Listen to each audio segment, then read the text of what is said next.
Incentive alang sa mga nagnegosyo og bugas sa merkado gitun-an nga ihatag sa Mandaue City Government. Taliwa kini sa isyu kabahin sa price ceiling sa mga baligyang bugas humay.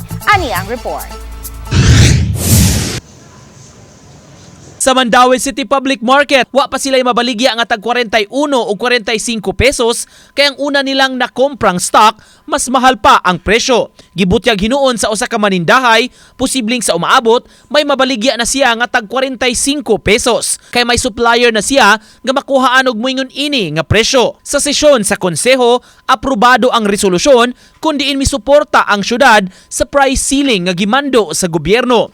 Pasabot ni Konsehal Jen Delmar, gawas ni ini, gitun-an karon sa dakbayan ang paghatag og incentive sa mga rice retailers sa merkado. Doing something to protect their interests as well. So I think the city will be giving like kanang incentive to the seller na mas lesser ang ilahang daily rental. Si Ginang Nieves nga dunay 8 ka pwesto sa merkado nga giabangan sa iyang bugasan ni hangop sa plano sa syudad. Nag-andam sab siya sa iyang mga papeles pamatuod pila ang palit sa iyang mga stocks ug galing dunay mag-inspeksyon nga mga ahensya sa gobyerno pagpakisayod kung ituman ba sa price ceiling. Ang last namong purchase diri sir sa mga pinaka barato nga bugas is 2,340.